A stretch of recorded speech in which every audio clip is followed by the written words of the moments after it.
In the beginning was matter, and matter begot the amoeba. If there is no God, that is the series of events that is forced on a person. You see, you would have to suggest that the cosmos is all that there is, all that there was, or all that there ever will be. You would have to say that there's no intelligent, supernatural creator who brings life into existence. And so you would have to say that somewhere in the distant past, life arose from non-living chemicals.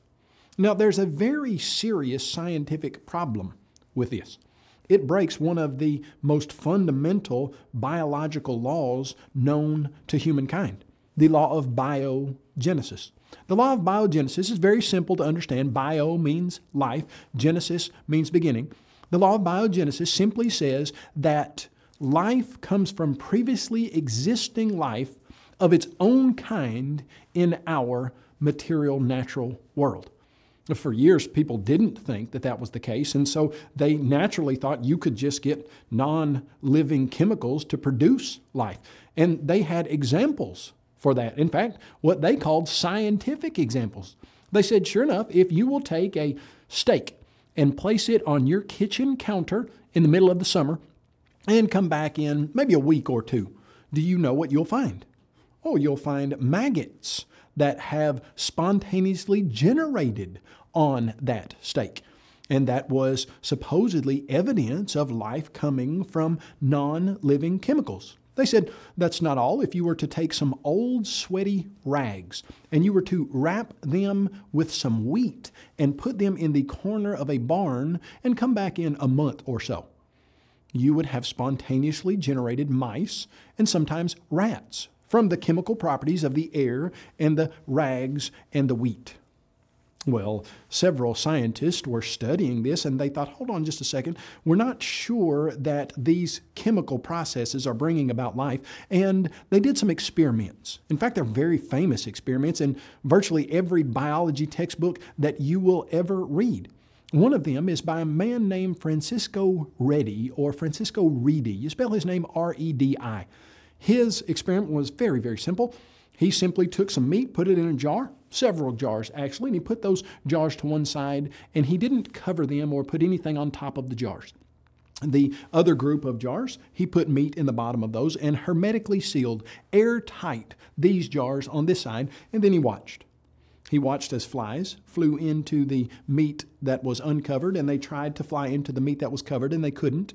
And maggots formed on the uncovered meat. Maggots did not form on the covered meat. And so he said, I think flies are producing maggots. Now, the naysayers of his experiment said, hold on just a second. Your problem is you didn't let air get into the meat in the sealed jars. And that's what it takes for spontaneous generation to occur, air to get into the meat. And so he said, well, let's try it again. Put some jars over here with meat in the bottom and no seal. Put some jars in the middle with meat in the bottom and gauze-like netting substance on the top. And then put the sealed jars with meat over here. Flies landed on the sealed jars, couldn't get in. Flies landed on the netting that was on top of the middle jars, and maggots formed on the netting, but not in the meat. And then over here, the maggots formed on the meat in the unsealed jars. So in 1660, Redi said, I think that flies are producing maggots. I don't think that they are spontaneously generating. And everybody said, we think you're right. But then basically when they asked him, what about other forms of life? Can they spontaneously generate? He said, yeah, just not maggots. Well, that idea continued for about another 200 years until the mid-1860s. In the mid-1860s, a man came along that you're probably very familiar with, even though you might not know that you are. If you were to go to your refrigerator in the morning and pull out a gallon of milk or apple juice, on the side of it, you would read that it's pasteurized. What does it mean that milk is pasteurized? Well, it means that there's a process called pasteurization that was named for a scientist named Louis Pasteur. Louis Pasteur proved once and for all that life doesn't spontaneously generate from non-living chemicals.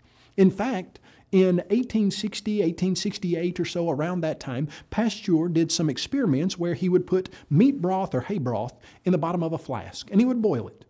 And then in the 1860s, they had microscopes, and they would zoom in on that broth, and they would see that before he boiled it, there were millions of swimming microscopic organisms. After he boiled it, it killed all of those microscopic organisms. Well, the interesting thing about this particular experiment was that those flasks had a special S-shaped curve. So air could get back into the broth, but that special S shape was designed to catch all microscopic organisms as they went through the neck. And it was very effective. It did.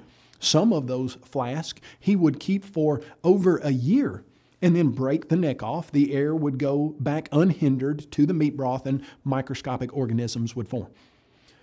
Reedy, Pasteur, other scientists who did experiments like this proved once and for all that life does not come from non-living chemicals. In fact, evolutionist Martin Moe correctly commented that a century of sensational discoveries in the biological sciences has taught us that life arises only from life. Even the eminent evolutionist George Gaylord Simpson observed that there is no serious doubt that biogenesis is the rule, that life comes only from other life, that a cell, the unit of life, is always and exclusively the product or offspring of another cell. Now that puts people who don't believe in God in a very serious quandary. If this material universe is all that there is and all that there was and all that there ever will be, and life somehow in the beginning came from non-living chemicals, and yet every single scientific experiment ever done in the biological sciences proves that can't be the case, then what's the alternative? Well, the alternative is that there was a supernatural intelligent being at the beginning who brought life into existence. Now, what you'll hear from the atheistic evolutionary teaching is that we just haven't found how life came from non-living chemicals. We think it did. We suggest it had to. Like George Wald said back in 1950, he said, to make an organism demands the right substances in the right proportions and in the right arrangement. We do not think that anything more is needed, but that is problem enough. One has only to contemplate the magnitude of this task to concede that the spontaneous generation of a living organism is impossible. Yet, here we are. You see, he says, hey, this isn't possible, yet we're here, so it must have happened in the past. So we've got to find out how it did happen. And yet here's the problem. It's not that science hasn't found the answer yet. It's that science has found the answer, and the answer is that spontaneous generation is impossible in nature. It's not as if one day we're going to find the answer, as if we do a million more experiments, it's still out there. We're just in a system or situation of doubt right now. No, listen. Every single scientific experiment in biology ever done proves that life cannot spontaneously generate from non-living chemicals. About 50 years after Wald made his statement, Kenneth Miller and Joseph Levine, in their book Biology, wrote that Louis Pasteur convinced other scientists that the hypothesis of spontaneous generation was not correct. In other words, Pasteur showed that all living things come from other living things. This change in thinking represented a major shift in the way scientists viewed living things. Major shift indeed. If that statement is true, and scientifically it's one of the most valid scientific statements ever made, atheism cannot be true. And in the beginning, God is the real scientific answer.